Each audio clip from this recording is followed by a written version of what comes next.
ओम नमो भगवते वासुदेवाय नमः। नमस्कार दोस्तों, स्वागत है आप सभी का हमारे यूट्यूब चैनल पावरफुल हिंदू धर्म में। आज हम आप सभी को कार्तिक मास में श्रीमद् भागवत महापुराण में चतुर्थ स्कंद में कथा अध्याय 5 और 6 का रसपान कराएंगे। आइए रसपान कीजिए कथा अध्याय 5 का, जिसमें वर्णन है वीरभद्रकृत दक्ष यज्ञ विध्वंस और दक्ष वध। श्री मैत्रेय जी कहते हैं कि महादेव जी ने जब देवर्षि नारद की मुख से सुना कि अपने पिता दक्ष से अपमानित होने के कारण देवी सती ने प्राण त्याग दिए और उसकी यज्ञ वेदी से प्रकट हुए ऋषिभों ने उनके पार्षदों की सेनाओं को मारकर भगा दिया है, तब उन्हें बड़ा ही क्रोध हुआ। उन्होंने उग्र रूप धारण कर क्रोध के मारे होठ चबाते हुए अपनी एक जटा उखाड़ ली, जो बिजली और आग की लपटे के समान दीप्त हो रही थी, और सहसा खड़े होकर बड़े गंभीर अट्टहास के साथ उसे पृथ्वी पर पटक दिया। उसे तुरंत ही एक बड़ा भारी लंबा चौड़ा पुरुष उत्पन्न हुआ। उसका शरीर इतना विशाल था कि वह स्वर्ग को स्पर्श कर रहा था। उसके 1000 भुजाएं थी, मेघ के समान श्यामवर्ण था, सूर्य के समान जलते हुए 3 नेत्र थे, विकराल डाढ़ें थी और अग्नि की ज्वालाओं के समान लाल लाल जटाएं थी। उसके गले में नर मुंडों की माला थी और हाथों में तरह तरह के अस्त्र शस्त्र थे। जब उसने हाथ जोड़कर पूछा, हे भगवान, मैं क्या करूं? तो भगवान भूतनाथ ने कहा, हे वीरभद्र, तू मेरा अंश है, इसलिए मेरे पार्षदों का अधिनायक बनकर तू तुरंत ही जा और दक्ष तथा उसके यज्ञ को नष्ट कर दे। प्यारे विदुर जी, जब देवादिदेव भगवान शंकर ने क्रोध में भरकर ऐसे आज्ञा दी, तब वीरभद्र उनकी परिक्रमा करके चलने को तैयार हो गए। उस समय उन्हें ऐसा मालूम होने लगा कि मेरे वेग का सामना करने वाला संसार में कोई नहीं है और मैं बड़े से बड़े वीर कभी वेग सहन कर सकता हूँ। वे भयंकर सिंहनाद करते हुए एक अति कराल त्रिशूल हाथ में लेकर दक्ष के यज्ञ मंडप की ओर दौड़े। उनका त्रिशूल संसार संहार का मृत्यु भी संहार करने में सामर्थ्य था। भगवान रुद्र के और भी बहुत से सेवक गर्जना करते हुए उनके पीछे हो लिए। उस समय वीरभद्र के पैरों के अनुरूप आदि आभूषण झन झन बजते जाते थे। इधर यज्ञशाला में बैठे हुए ऋषिद्विज, यजमान, सदस्य तथा अन्य ब्राह्मण और ब्राह्मणियों ने जब उत्तर दिशा की ओर धूल उड़ती देखा, तब वे सोचने लगे, अरे यह अंधेरा सा कैसे होता जा रहा है? यह धूल कहाँ से छा गई? इस समय न तो आंधी ही चल रही है और न कहीं लुटेरे ही सुने जाते हैं, क्योंकि अपराधियों को कठोर दंड देने वाला राजा प्राचीन ब्रह्मी अभी जीवित है। अभी गांवों के आने का समय भी नहीं हुआ है। फिर यह धूल कहाँ से आई? क्या इसी समय संसार का प्रलय तो नहीं होने वाला है? तब दक्ष पत्नी प्रसूति एवं अन्य स्त्रियों ने व्याकुल होकर कहा, हे प्रजापति, दक्ष ने अपने सारी कन्याओं के सामने बेचारी निअपराधा सती का तिरस्कार किया था। मालूम होता है कि यह उसी पाप का फल है, अथवा हो न हो यह संहार मूर्ति भगवान रुद्र के अनादर का ही परिणाम है। प्रलयकाल उपस्थित होने पर जिस समय वे अपने जटाजुट को बिखेर कर तथा शास्त्रों से सुसज्जित अपनी भुजाओं को ध्वजाओं के समान फैलाकर तांडव नृत्य करते हैं, उस समय उनके त्रिशूल के फलों से दिग्गज बिंध जाते हैं तथा उनके मेघ गर्जन के समान भयंकर अट्टहास से दिशाएं विदीर्ण हो जाती हैं। उस समय उनका तेज असह्य होता है। वे अपनी भावों टेढ़ी करने के कारण बड़े दुर्धर्ष जान पड़ते हैं और उनकी विकराल दाढ़ों से तारागढ़ अस्त व्यस्त हो जाते हैं। उनके क्रोध में भरे हुए भगवान शंकर को बार बार कुपित करने वाला पुरुष साक्षात विधाता ही क्यों न हो, क्या कभी उसका कल्याण हो सकता है? जो लोग महात्मा दक्ष के यज्ञ में बैठे थे, वे भय के कारण एक दूसरे को कटार दृष्टि से निहारते हुए ऐसे ही तरह तरह की बातें कर रहे थे कि इतने में आकाश और पृथ्वी में सब ओर से सहस्त्र भयंकर होने लगी। हे विदुर जी, इसी समय दौड़कर आए हुए रुद्र सेवकों ने उस महान यज्ञ मंडप को सब ओर से घेर लिया। वे सब तरह तरह के अस्त्र शस्त्र लिए हुए थे। उनमें कोई बौने, कोई भूरे रंग के, कोई पीले और कई मगर के समान पेट और मुख वाले थे। उनमें से किन्हीं के प्रगवश यज्ञशाला के पूर्व और पश्चिम के खंभों के बीच में आड़े रखे हुए डंडे को तोड़ डाला। किन्हीं ने यज्ञशाला के पश्चिम की ओर स्थित पत्नीशाला को नष्ट कर दिया। किन्हीं ने यज्ञशाला के सामने का सभा मंडल और मंडप के आगे उत्तर की ओर स्थित अग्निध्रशालाओं को भी तोड़ दिया। किन्होंने यजमान गृह और पाकशालाओं को तहस नहस कर डाला। किन्हीं ने यज्ञ के पात्र फोड़ दिए, किन्हीं ने अग्नियों को बुझा दिया, किन्हीं ने यज्ञ कुंड में पेशाब कर दिया और किन्हीं ने वेदों की सीमा के सूत्रों को तोड़ डाला। कोई कोई मुनियों को तंग करने लगे, कोई स्त्रियों को डराने धमकाने लगे और किन्हीं ने अपने पास होकर भागते हुए देवताओं को पकड़ लिया। मणिमान ने भृंगु ऋषियों को बांध लिया। वीरभद्र ने प्रजापति दक्ष को कैद कर लिया तथा चंडीसर ने पूषा को और नंदीश्वर ने भाग देवताओं को पकड़ लिया। भगवान शंकर के पार्षदों की यह भयंकर लीला देखकर तथा उनके कंकड़ पत्थरों की मार से बहुत तंग आकर वहां जितने ऋषिध्वज सदस्य और देवता लोग थे वे सब के सब जहां तहां भाग गए। भृंगु जी हाथ में सुरसवा लिए हवन कर रहे थे। वीरभद्र ने इनकी दाढ़ी मूछ नोच ली, क्योंकि इन्होंने प्रजापतियों की सभा में मूछें ऐंठते हुए महादेव जी का उपहास किया था। उन्होंने क्रोध में भरकर देवताओं को पृथ्वी पर पटक दिया और उनकी आंखें निकाल ली, क्योंकि जब दक्ष देव सभा में श्री महादेव जी को बुरा भला कहते हुए श्राप दे रहे थे, उस समय उन्होंने दक्ष को शयन देकर उकसाया था।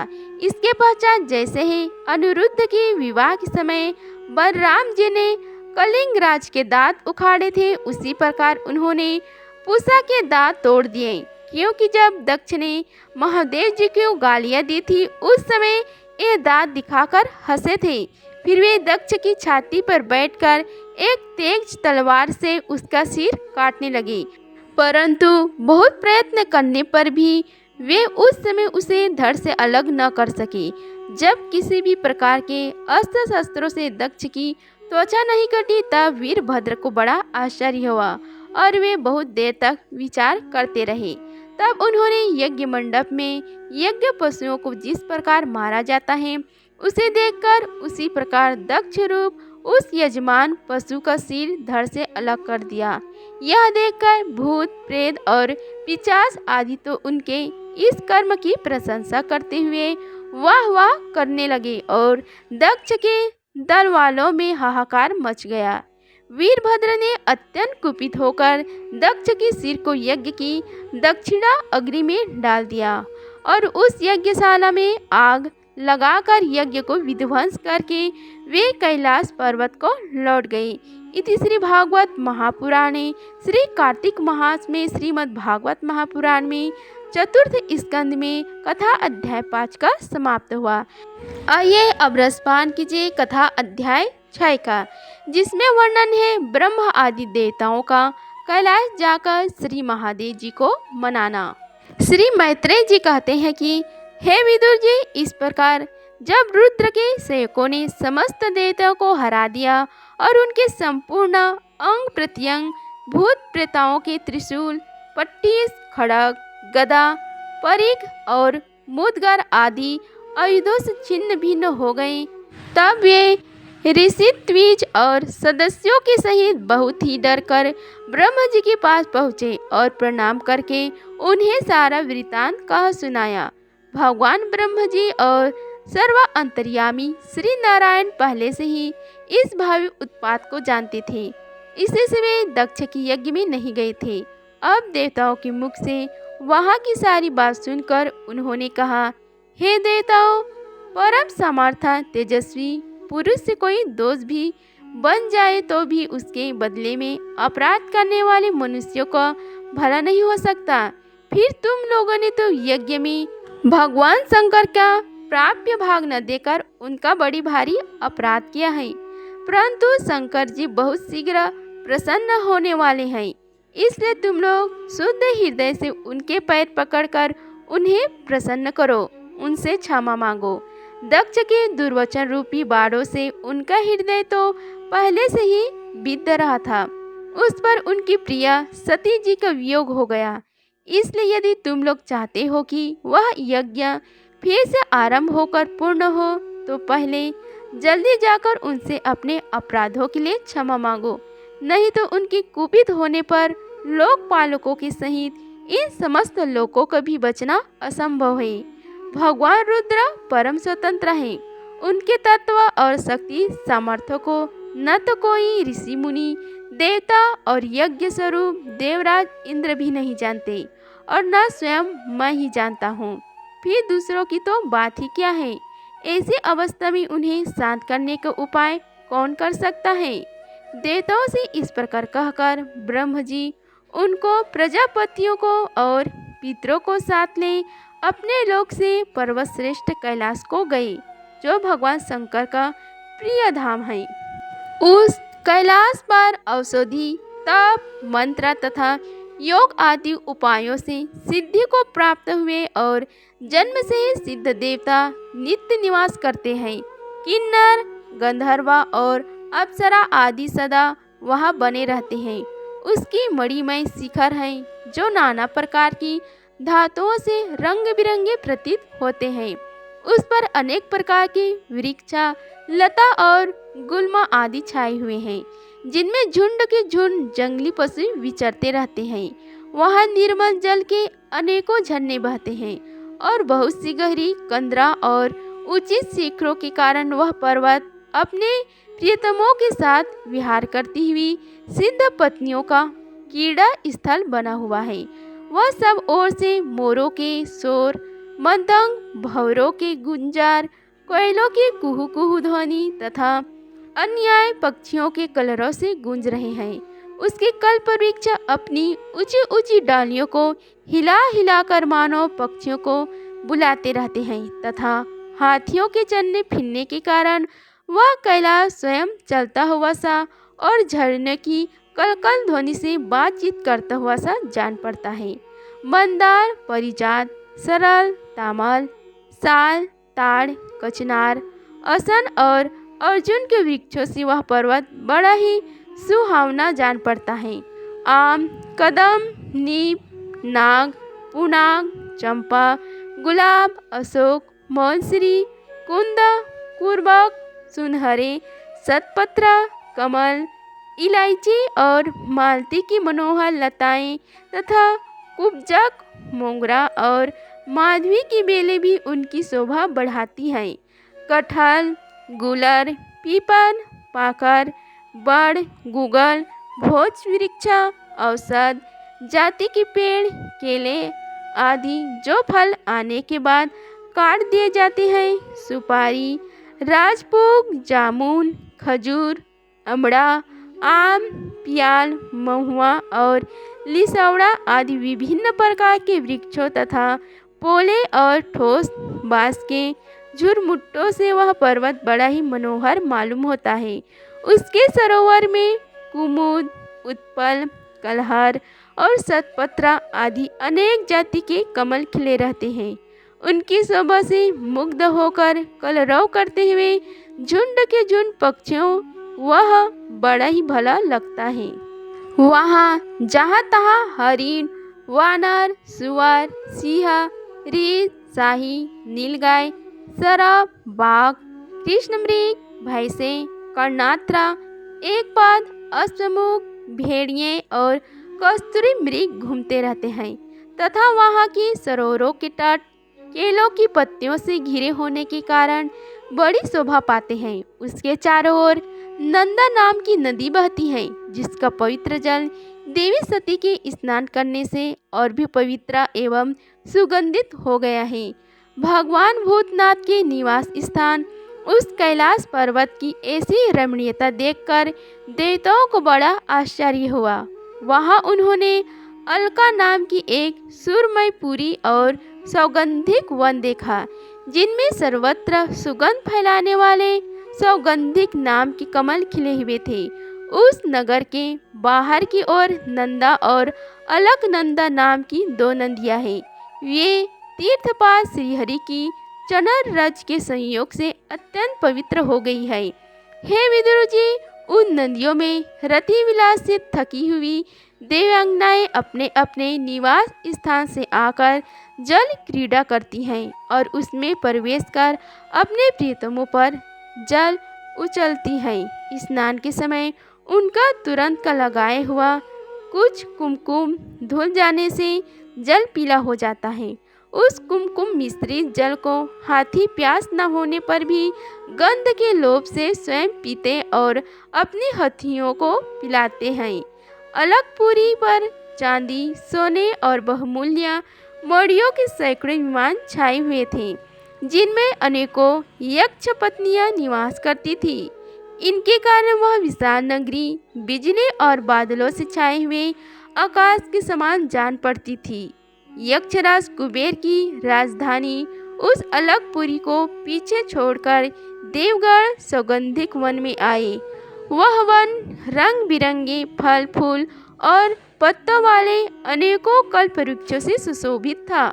उसमें कोकिल आदि पक्षियों का कलरव और भौरों का गुंजार हो रहा था तथा राजहंसों के परम प्रिय कमल कुसुमों से सुशोभित अनेक सरोवर थे। वह वन जंगली हाथियों के शरीर की रगड़ लगने से घिसे हुए हरी चंदन वृक्षों को स्पर्श करके चढ़ने वाली सुगंधित वायुओं के द्वारा यक्ष पत्नियों के मन को विशेष रूप से मथे डालता था। बालियों की सीढ़ियों वैदूर्य मणि की बनी हुई थी, उनमें बहुत से कमल खिले रहते थे। वहाँ अनेकों किंब पुरुष जी बहलाने के लिए आए हुए थे। इस प्रकार उस वन की शोभा निहारते जब देवगढ़ कुछ आगे बढ़े तब उन्हें पास ही एक वट वृक्ष दिखाई दिया। वह वृक्ष 100 योजन ऊंचा था तथा उसकी शाखाएं 75 योजन तक फैली हुई थी। उसके चारों ओर सर्वदा अविचल छाया बनी रहती थी, इसलिए घाम का कष्ट कभी नहीं होता था तथा उसमें कोई घोंसला भी न था। उस महायोगमय और मुमुक्षुओं के आश्रयभूत वृक्ष के नीचे देवताओं ने भगवान शंकर को विराजमान देखा। वे साक्षात क्रोधहीन काल के समान जान पड़ते थे। भगवान भूतनाथ श्री अंग बड़ा ही शांत था। सनक आदि शांत सिद्धगढ़ और सखा यक्षा राक्षसों के स्वामी कुबेर उनकी सेवा कर रहे थे। जगतपति महादेव जी सारे संसार के सुहृदय हैं, इसलिए वह सबका कल्याण करने वाले हैं। वे लोक हित के लिए ही उपासना, चित्त की एकाग्रता और समाधि आदि साधनों का आचरण करते रहते हैं।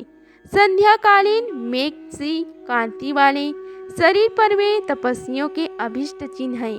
भस्म, दंड, जटा और मृग चर्म एवं मस्तक पर चंद्रकला धारण किए हुए थे। वे एक कुशासन पर बैठे थे और अनेकों साधु श्रोताओं के बीच में श्री नारद जी के पूछने से सनातन ब्रह्म का उपदेश कर रहे थे। उनका बायां चरण दाई जांघा पर रखा था। वे बाएं हाथ बाएं घुटने पर रखे, कलाइयों में रुद्राक्ष की माला डाले तर्क मुद्रा से विराजमान थे। वे योग पट्टा काठ की बनी हुई टेकनी का सहारा लिए एकाग्र चित्त से ब्रह्मनाद का अनुभव कर रहे थे। लोकपालकों की सहित समस्त मुनियों ने मननशील में सर्वश्रेष्ठ भगवान शंकर को हाथ जोड़कर प्रणाम किया। यद्यपि समस्त देवता और दैत्यों के अधिपति भी श्री महादेव जी की चरण कमलों की वंदना करते हैं, तथापि वे ब्रह्म जी को अपने स्थान पर आया देख तुरंत खड़े हो गए और जैसे वामन अवतार में परम पूज्य श्री हरि विष्णु भगवान कश्यप जी की वंदना करते हैं, उसी प्रकार सिर झुकाकर उन्हें प्रणाम किया। इसी प्रकार शंकर जी के चारों ओर जो महर्षियों सहित अन्य सिद्धगण बैठे थे, उन्होंने भी ब्रह्म जी को प्रणाम किया। सबके नमस्कार कर झुकने पर ब्रह्म जी ने चंद्रमौली भगवान से, जो अब तक प्रणाम की मुद्रा में ही खड़े थे, हंसते हुए कहा। श्री ब्रह्म जी ने कहा, हे देव, मैं जानता हूँ आप संपूर्ण जगत के स्वामी हैं, क्योंकि विश्व की योनि शक्ति, प्रकृति और उसके बीच शिव पुरुष से परे जो एक रस परब्रह्म है, वह आप ही हैं। हे भगवान, आप मकड़ कीड़े के समान ही अपने स्वरूपभूत शिव शक्ति के रूप में क्रीड़ा करते हुए लीला से ही संसार की रचना, पालन और संहार करते रहते हैं। आपने ही धर्म और अर्थ की प्राप्ति कराने वाले वेद की रक्षा के लिए दक्ष को निमित्त बनाकर यज्ञ को प्रकट किया है। आपकी बंधी हुई ये वर्ण आश्रम की मर्यादाएं हैं, जिनका नियम निष्ठ ब्राह्मण श्रद्धा पूर्वक पालन करते हैं। हे मंगलमय महेश्वर, आप शुभ कर्म करने वालों को सर्वलोक अथवा मोक्ष पद प्रदान करते हैं तथा पाप कर्म करने वाले को घोर नरक में डालते हैं। फिर भी किसी किसी व्यक्ति के लिए इन कर्मों का फल उल्टा कैसे हो जाता है। जो महाअनुभव आपके चरणों में अपनों को समर्पित कर देते हैं, जो समस्त प्राणियों में आपका ही झांकी करते हैं और समस्त जीवों को अभेद दृष्टि से आत्मा में ही देखते हैं, वे पशुओं के समान प्रायः क्रोध के अधीन नहीं होते।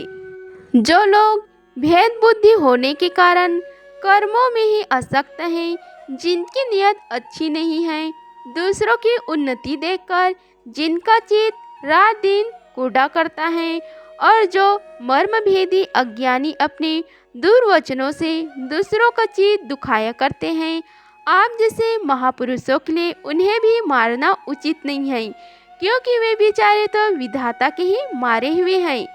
हे देवक देव, भगवान कमल नाम की प्रबल माया से मोहित हो जाने के कारण यदि किसी पुरुष की कभी किसी स्थान में भेद बुद्धि होती है, तो भी साधु पुरुष अपने परम दुख का कारण स्वभाव के कारण उस पर कृपा ही करते हैं। दैवत जो कुछ हो जाता है, वे उसे रोकने के प्रयत्न नहीं करते। हे प्रभु, आप सर्वज्ञ हैं। परम पुरुष भगवान की दुस्तर माया ने आपकी बुद्धि का स्पर्श भी नहीं किया है, अतः जिनका चित्त उसके वशीभूत होकर कर्म मार्ग में आसक्त हो रहा है, उनके द्वारा अपराध न बन जाए तो भी उन पर आपको कृपा ही करना चाहिए। हे भगवान, आप सबकी मूल हैं। आप ही संपूर्ण यज्ञ को पूर्ण कराने वाला है। यज्ञ भाग पाने का भी आपको पूरा अधिकार है। फिर भी इस दक्ष के यज्ञ के बुद्धिहीन यजकनों ने आपका यज्ञ भाग नहीं दिया, इसी से यह आपके द्वारा विध्वस्त हुआ है। अब आप इस अपूर्ण यज्ञ का पुनरुद्ध करने की कृपा करें।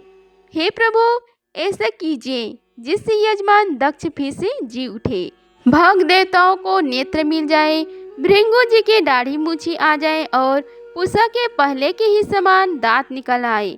हे रुद्रदेव, अस्त्र शस्त्र और पत्थरों की बौछार से जिन देवता और ऋषि तजों के अंग प्रत्यंग घायल हो गए हैं, आपकी कृपा से वे फिर से ठीक हो जाए। यज्ञ संपूर्ण होने पर जो कुछ शेष रहे वह सब आपका भाग होगा।